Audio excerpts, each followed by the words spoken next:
Ah, Mimimia, bonsoir.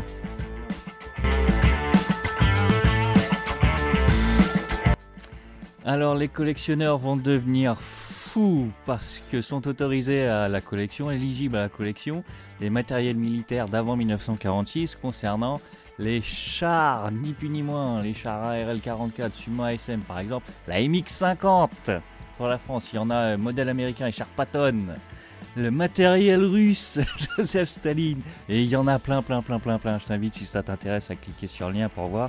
Il y en a plein. Hein. Là, c'est qu'un tout petit échantillon. Ils vont étouffer, les mecs.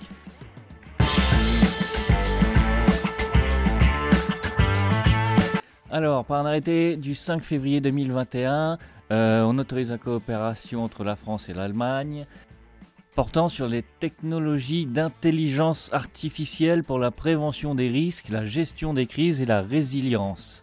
Donc, l'intelligence artificielle, bon, de toute façon, on est dedans, là, on va y aller. La gestion des risques et la prévention, la prévention des risques et la gestion des crises, pourquoi pas, hein. Je veux dire, de toute façon, ça va être des logiciels dont le rôle va être d'assister les décisionnaires, donc voilà, c'est de l'analyse, etc. Mais la résilience, ça m'interpelle somewhere quelque part, because of la résilience de qui, quoi, en fait. Donc la résilience des États dans ces situations de crise, et dans ces situations de crise, ou des gens, ou les deux, ou peut-être les deux. Donc je ne sais pas. Donc ouais, là je pense que la question intéressante, c'est la question que je me pose en tout cas, je sais pas si elle est intéressante, c'est la résilience de qui?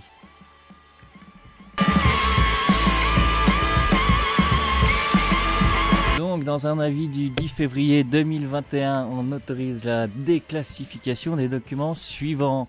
Donc une note du directeur général de la santé, hein, donc sur un tableau qui porte sur l'état des stocks stratégiques nationaux, donc des masques FFP2 et chirurgicaux, ainsi qu'une autre note toujours du directeur général de la santé concernant la cartographie et état des stocks stratégiques, dont des masques FFP2 et chirurgicaux. Donc tout cela était jusqu'à présent classé secret défense, hein, donc ça a été déclassifié dans le cadre d'une procédure.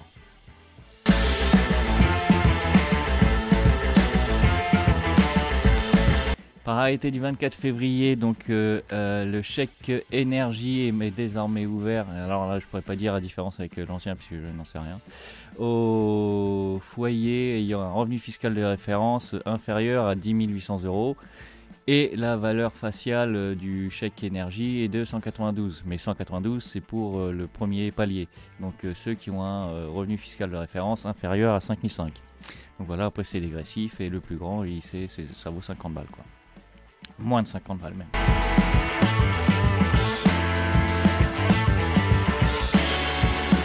Donc dans un arrêté du 10 février encore, on autorise l'expérimentation d'un dispositif de signalisation expérimentale qui comprend des dalles comportant des LED qui sont positionnés dans la chaussée ou le trottoir en lieu et place d'un marquage au sol existant. Oui, c'est innovant, c'est sûr, mais en lieu et place, parce que j'ai vu dans certaines communes, hein, il y avait un éclairage bleu ou avec une certaine fréquence, qui permettait de rendre luisant les peintures, le marquage au sol. Donc, est-ce que c'est plus judicieux de mettre des dalles à LED, sachant la durabilité du truc, hein, on va rouler dessus dans la chaussée, comparativement à une peinture qui a déjà fait ses preuves et juste une ampoule spéciale, quoi. Bon.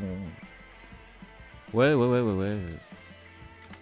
Donc voilà, pour cette fois-ci, je te retiens plus, tu peux, comme disait PPDA, retrouver une activité normale et je te dis... Si vous permettez une opinion personnelle, je dirais...